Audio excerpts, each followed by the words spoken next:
Olá, meu nome é Regis e sejam todos bem-vindos ao canal Recruz.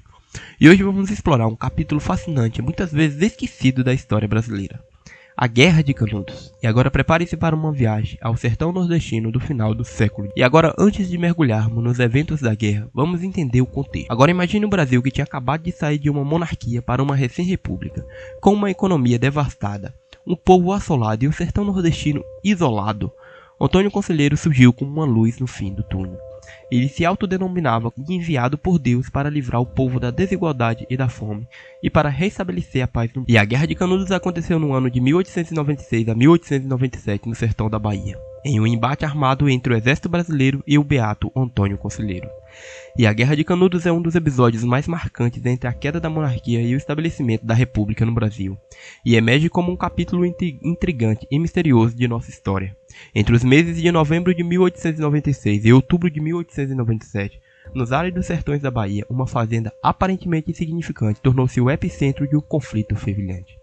E sob a liderança enigmática de Antônio Conselheiro, mais de 20 mil seguidores encontraram refúgio em um local que desafiava a improdutividade. Neste cenário de caráter messiânico, as palavras ferventes de Beato ecoavam, entrelaçando-se com uma luta que ultrapassava as fronteiras da mera fé.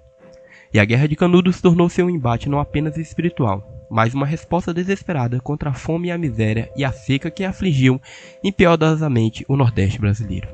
Nessa região desassistida pelo governo em transição da monarquia para a república, as sombras da desolação davam lugar a uma comunidade resistente, semeando mistérios que até hoje ecoam pelos corredores do tempo. E o enclave de Canudos tornou-se uma pedra no sapato para diversas elites da época. A igreja, outrora detentora incontestável de seus fiéis, viu-se desafiada pelo carisma do líder religioso, que atraía seguidores em massas. Os latifundiários, temerosos de perderem suas vastas extensões de terras improdutivas para a ocupação da comunidade, sentiram-se ameaçados em sua posição privilegiada. E enquanto isso, o governo regional e nacional, percebendo a crescente influência de Canudos, lançaram 4 tentativas infrutíferas de ataque, mas a resistência local parecia inexpugnável. Mas o enigma persiste, porque aparentemente em intransponível fortaleza de Canudos sucumbiu. Antônio Conselheiro, líder carismático, já repousava na obscuridade da morte, em circunstâncias ainda nebulosas, e o envio de canhões e uma força de 5.000 homens desencadeou uma tragédia inimaginável, ceifando a vida de aproximadamente 25 mil habitantes de Canudos.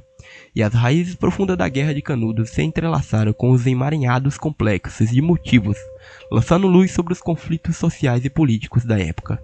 A união entre o governo da Bahia e os latifundiários unidos contra a comunidade de Canudos destaca-se como um dos fios condutores desse trama. Sob a justificativa de um não pagamento de imposto e a resistência às leis vigentes, os seguidores de Antônio Conselheiro eram vistos como rebeldes, desafiavam as estruturas estabelecidas. Novas perspectivas históricas sugerem que Canudos foi mais do que um movimento religioso.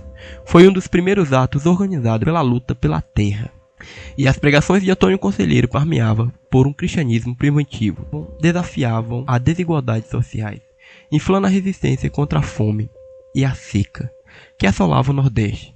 E a Igreja Católica, temerosa em perder o seu domínio, aliou-se aos latifundiários e ao governo, rotulando Conselheiro e seus seguidores como hereges. Enquanto isso, a república se solidificava no Brasil. Conselheiro criticava seu curso, atraindo a desconfiança do presidente Prudente de Moraes. Os donos de terra acusavam de querer restaurar a monarquia, mas sua verdadeira objeção era a implementação questionável do republicanismo. Euclides da Cunha, influenciado por ideias positivas e daunistas sociais, inicialmente via Canudos como uma dicotomia entre civilizações e bárbaros. Mas, ao testemunhar os eventos, percebeu que ambos os lados eram impactados pela brutalidade do conflito, e a falta de fontes confiáveis sobre Canudos dificulta a formação de consenso entre os historiadores. Contudo, há concordância na violência da repressão e na necessidade de evitar a idealização mística do líder beato. E assim a Guerra de Canudos permanece como um capítulo sombrio e complexo do microcosmo dos tumultuados embates que marcaram a transição do Brasil do século XIX para o século. E Antônio Conselheiro era um religioso e foi uma figura mítica na Guerra de Canudos, liderando a comunidade. Canudos é um movimento considerado messiânico, com aproximações com o sebastianismo, crença difundida em Portugal após o sumiço do monarca Dom Sebastião, de que ele voltaria como Messias, que levaria o país de volta à prosperidade. Tal mito chegou ao Brasil com bastante força e influenciou o beato nordestino, que citava o rei de português em seus discursos. Ele e seus seguidores ocuparam em 1893 uma fazenda chamada Belo Monte de terras improdutivas no interior da Bahia, local de muita seca e desigualdade, já que não era costume entre os governantes dar a devida atenção ao sertão do país.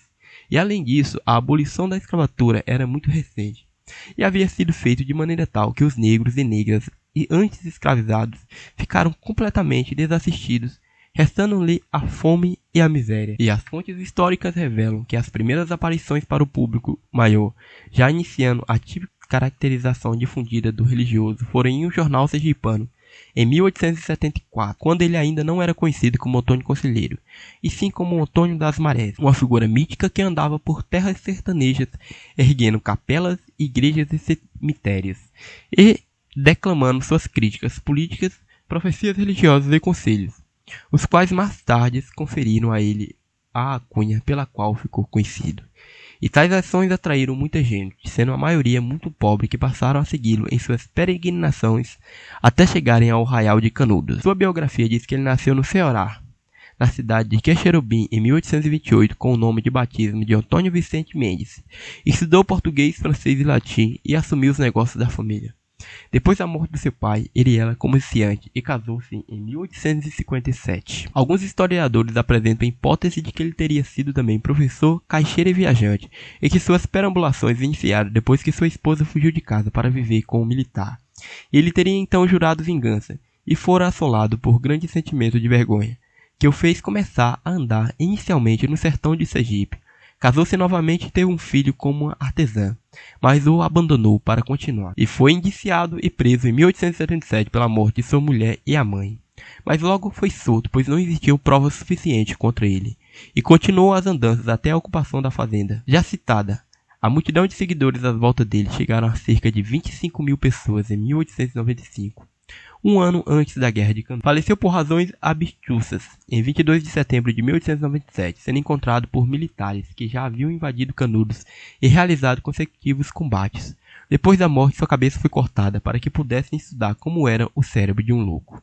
E a comunidade de Canudos era localizada no extremo norte da Bahia, próximo ao estado de Sergipe, conforme mostra o mapa abaixo. E foi fundada em 1893, quando Antônio Conselheiro e seus seguidores ocuparam a fazenda de Belo Monte. O terreno ficava às margens do rio Vaza Barres. O Arraial de Canudos chegou a ter uma população de 25 mil pessoas que consideravam-a como a terra prometida. O que atraía tanto os sertanejos pobres para ela era não só os discursos religiosos de salvação das almas e as críticas políticas, mas também o fato de não haver diferença dentro da comunidade, já que plantavam e os animais que criavam eram divididos entre todos igualmente. Assim, a igreja perdia fiéis e os latifundiários perdiam trabalhadores, visto que alguns desses membros da comunidade eram ex-jagunços ou ex-cancaceiros, e eram eles que faziam a segurança de todo o arraial. E a destruição de Canudos. Canudos foi destruída depois de várias tentativas. A primeira e a segunda delas foram pelo governo da Bahia, pressionado pela igreja, junto aos coronéis locais, que mandou companhias que foram derrotadas pela comunidade da fazenda de Belo Monte. A terceira foi enviada pelo vice-presidente da República, Manuel Victorino, que estava substituindo o então presidente Prudentes de Moraes. Essa também foi derrotada e o próprio coronel que comandava a expedição foi executado em uma das batalhas, ferindo a honra militar. Contrariar o que chamavam de fanáticos, tal episódio gerou crise para o governo federal, que na capital do Rio de Janeiro era chamado de fraco.